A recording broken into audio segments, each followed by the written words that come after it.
I mean, is Cooper Rush worth 2.5 points? I would hope Quinn Ewers put up a decent stat line against Arizona State. If he didn't, we have a real problem. You can say the same thing about Creighton. Okay, they had the one good game against Kansas at home. When Toast talks about the kicking market, it's like some earth is flat shit. Andy, true or false, this is going to be a dog walking. Dog walking. This is my dog walking of the day. I think it's going to be very ugly. Dog walking. I think this is going to be ugly. Hey, get the sauce. Greetings, everybody. Hope everyone had a nice Friday night. My bets went 1-1, so lost some vig. You want to see, go to the college football video and go read the comments. What? My picks in the video went 2-1, and all the comments are losing their minds over the Over which one? The Rice plus 14. Oh my god. And every single comment is going nuts. Dude, some really bad gamblers.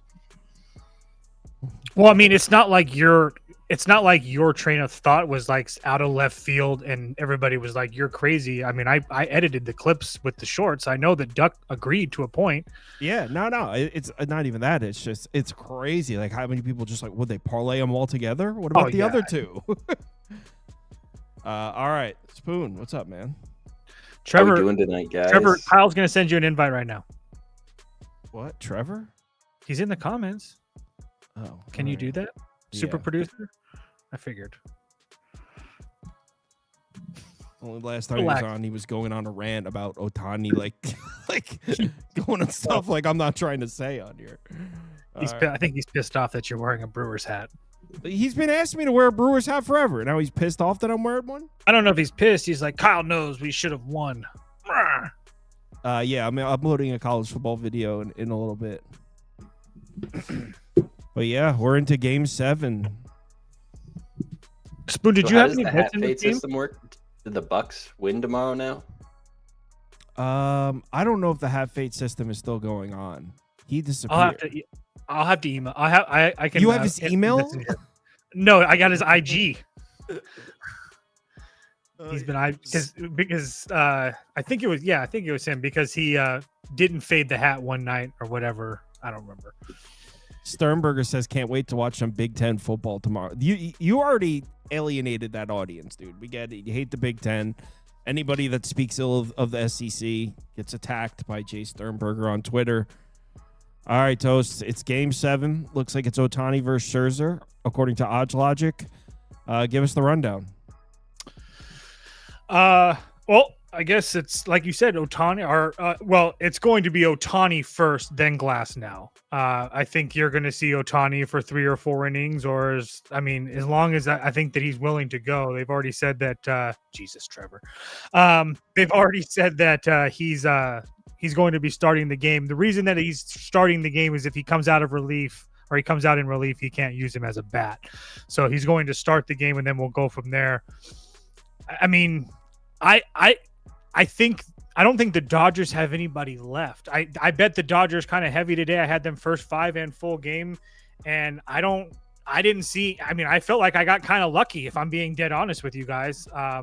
I know that was a huge 3rd inning, and I had Will Smith as one of my plays today, so that really helped. But at the same time, I mean, this Dodgers offense still didn't do anything, and the only reason that I was even somewhat confident in playing with the Dodgers was because of Yamamoto. And we saw in this game, as soon as he came out of the game was in jeopardy instantly. Robleski pitched well, sorry. But besides that game was in question very quickly. So, and yeah, I know Trevor's going to come on here and talk about the ball that got stuck in the wall. And you're right. The Dodgers got lucky. I don't think anybody's going to argue that. That was a very lucky play for them. The Blue Jays scored 1 run, dude. No, I know. I'm just saying I can admit that that's lucky. But again, to my point, as long as Yamamoto's not pitching, I think the Blue Jays are live. So you can put up the Blue Jays for me. That's who I'm going to be playing. I just want to see what this line does. And you can probably, if this line goes to 7.5, you can probably put up an over for me too. The only thing that would scare me with the over is this Dodgers offense. So I know that Max Scherzer's old, but I mean, he's been pretty damn decent for this team. And I have a hard time believing. I know that he gave up 3 runs in 4 1/3 in Dodger Stadium, but I would assume that he's going to be all right. And this, like I said, this Dodgers offense just really hasn't shown me anything. So I'm not really worried about Glass now. He didn't really look good against Toronto, and he hasn't made a pitch start on the road since Seattle, and he only went 3 innings in that game almost a month ago. So I think it sets up for the Blue Jays personally. The TV Jones broadcasting from the inside of a closet, it looks like. No, I'm laying in bed. Someone's sleeping, but it is spooky season, so I had to get scary here. You know what's scary is the Dodgers ain't winning this World Series. It's crazy. They spend $1.5 billion. They're ruining the sport. They ain't winning. This offense is trash. They got lucky as hell tonight that they won. I mean, the Blue just had runners on almost every inning. It felt like every time I looked over, they had runners on. Yamamoto, all right, call him the GOAT. I got to turn this light. Call him the GOAT. He's the only way they can survive. Blake Snell can't even save this team. They got their extra game tonight. They're losing in heartbreaking fashion tomorrow, Game 7. Blue Jays money line. I'm throwing 2-3 units on it. Like, this is just, they're not winning. They're not winning. They have no offense. They scored 3 tonight, and that was an explosion compared to what they usually do in this series. They got lucky versus the Brewers. They're not getting lucky tomorrow. Blue Jays money line fat. And yeah, I'm with Toast. Over. Yamamoto's not pitching. We're scoring runs tomorrow. Big runs. He goes, we're scoring runs. That's right. We're scoring runs on our way to a World Series. I don't think who has ever joined a broadcast like that. Look at Well, is it not Halloween? Can I not get spooky for Halloween? You said the TV Jones is stuck in the Blair Witch Project. The Dodgers are everywhere, and they're not going to win. Spoon, what are your thoughts on TV Jones' entire situation? Yeah, it looks like he's broadcasting from the dark side. There are some 7.5s on the board right now. You can pay 15 cents a juice. ESPN Bet's got it. Hard Rock has it. FanDuel has it. Kind of interesting. I do like that over. Kind of looking at the historical Game 7s, it doesn't look like a ton of Game 7s have gone over this total. The one that sticks out to me is that 8-7 Cubs Cleveland game, and I just see this as baseball's like one of those games, 162 game season, 7-game series here in the World Series. Cream really rises to the top, and as Trevor alluded to, this roster is the most expensive roster we've ever seen on a baseball field. I think they find a way to get runs off 60-year-old Max Scherzer tomorrow. Ohtani, good pitcher, but he's capable of giving up a couple runs himself. I like that over. I like the Dodgers to win this. There you go. Got the series ticket, pretty plus money. I don't think I really need to bet this, but I might end up with some money on that over as well. Max Scherzer's a psycho. He's going to scream at Schneider, and Schneider's going to go back to the dugout with his. He's going to be scared to take him out of the game, and they're going to be down 5 runs. What happened last time? Scherzer screamed at his ass, and then he went and shut it down. Different team. You can't talk to him on a regular day. I imagine nobody's allowed to talk to him right now. No. Scherzer screamed at Schneider. I don't know if it was early this season or series or last series, but he screamed at his ass, and he sent his ass tail between his legs.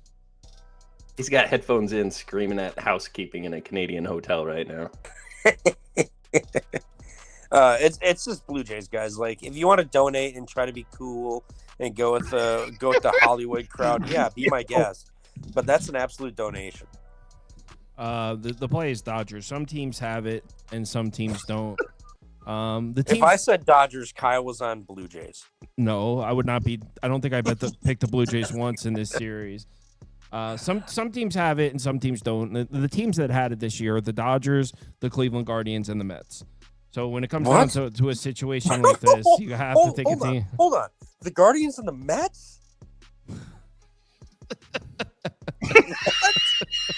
What does this say? I can't read it. It doesn't matter, Trevor.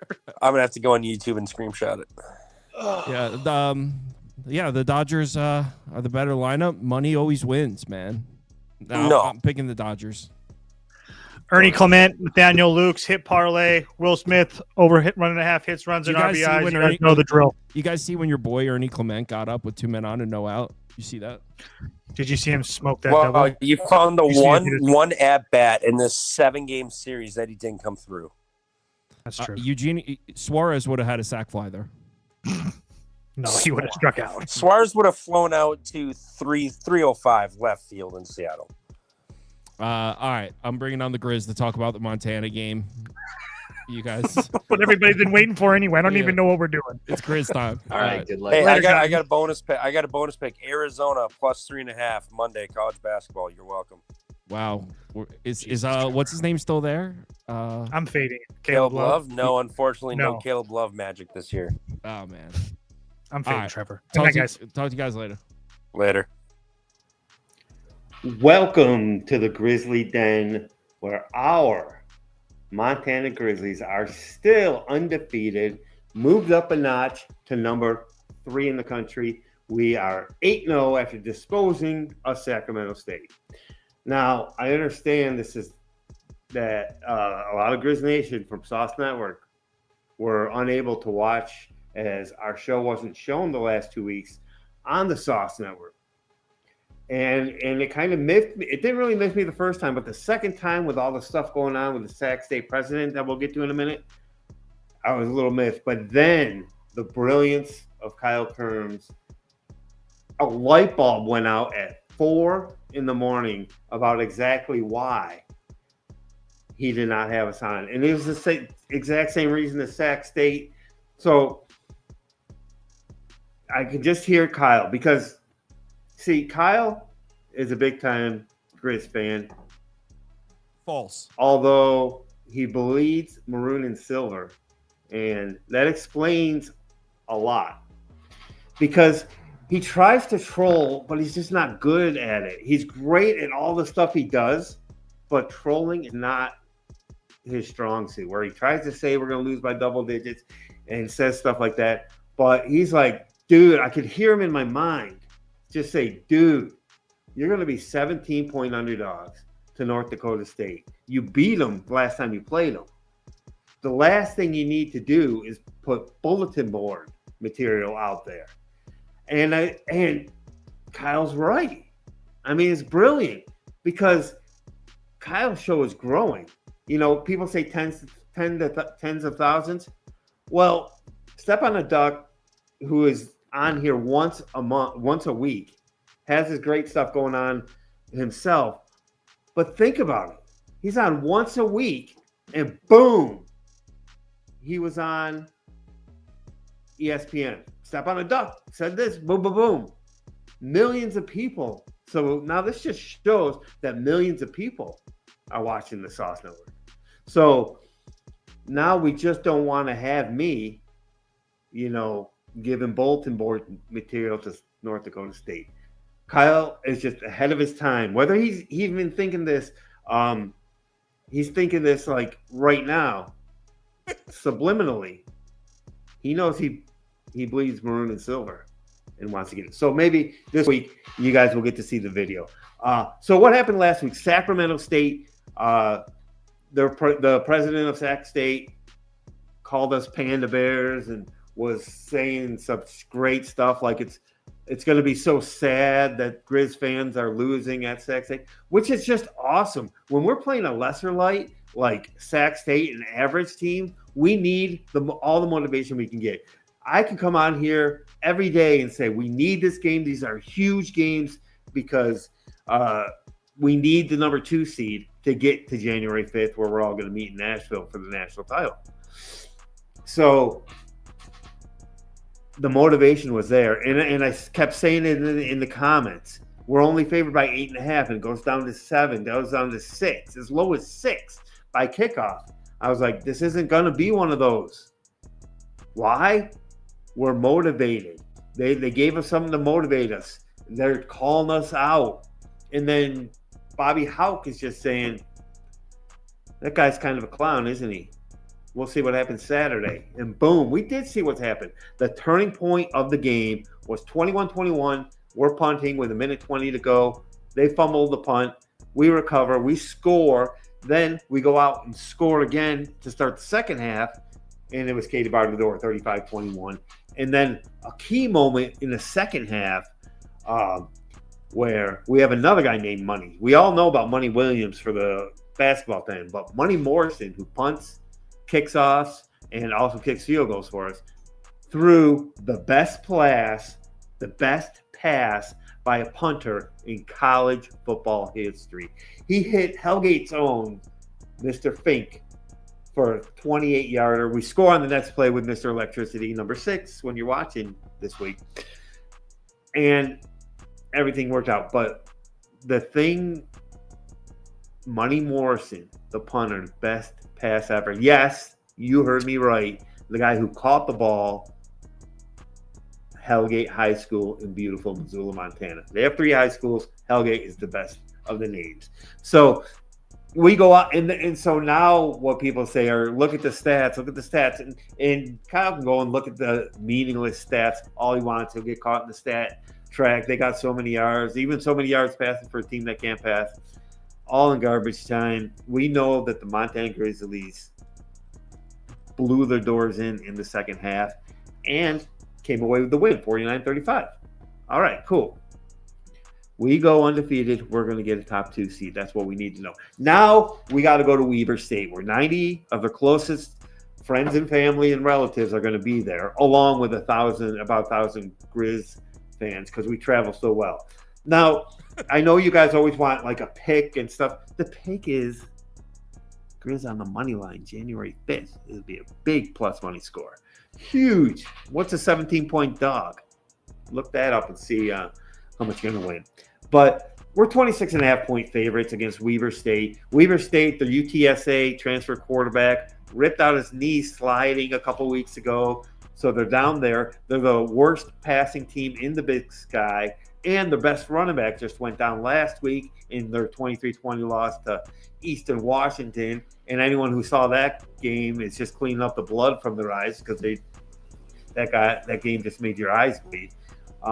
So this is all about us. I told you about 2 weeks ago that every game going forward before the Brawl of the Wild against the Bobcats, it's up to us if we win or lose. They're teaming. All respect to them. They don't have the talent to hang with us. So if you want to go gamble a little bit, as Kyle likes to say on some of the videos where he doesn't really like a team, but if you're gambling and you want to take the Grizz to knock it backdoored from a 26-point favor where they've let up points in the past, that's all well and good. But I'm not making any recommendations of the total. It's about staying focused. We got 3 look-ahead games before the Brawl of the Wild of lesser lights. Weber State, and then we got Eastern Washington, who has come on a little bit lately, but that one's back at Washington Grizzly. It's always a beautiful thing when we don't have to go onto the tampon turf, but that's next week. And then I even forgot who Weber State, Eastern Washington, and Portland State. That's right, winless Portland State. And then it's the Brawl of the Wild. So you're set up now. All I'm asking you guys is Nashville, Tennessee, the weekend, 3rd and 4th, then Monday Night Football, January 1st, 5th, the national title between the Montana Grizzlies and most likely North Dakota State. Now, one thing about North Dakota State, they traveled to North Dakota, who's ranked 8th in the country, and hasn't lost since losing to Kansas State Nuts. And so that'll be an interesting test. I mean, they beat an overrated South Dakota State team without South Dakota State's quarterback. So that's all well and good. And, everyone's already crowning them. Everyone's playing for second place. We'll see how it all shakes out. But once again, a big thank you to Kyle for not showing the videos last week, because he did not want North Dakota State to have bulletin board material. We'll see you next week when we preview Eastern Washington away from their tampon turf. All right. We'll see you guys in the next video. Thanks for your time and airing this video this week. And let's go dominate. Yeah, so there you have it. Bold words there. Bold words from a bold guy. Yeah, college football video. Still want to add a couple of games to it, so I'm going to be working on it late. It'll be up late tonight. so you can go outside in the morning. Everyone, talk to you guys tomorrow. Yeah, added a bunch of bets last night, so make sure you check the notifications if you got the app. Yeah, see you guys in the morning. Talk to you later.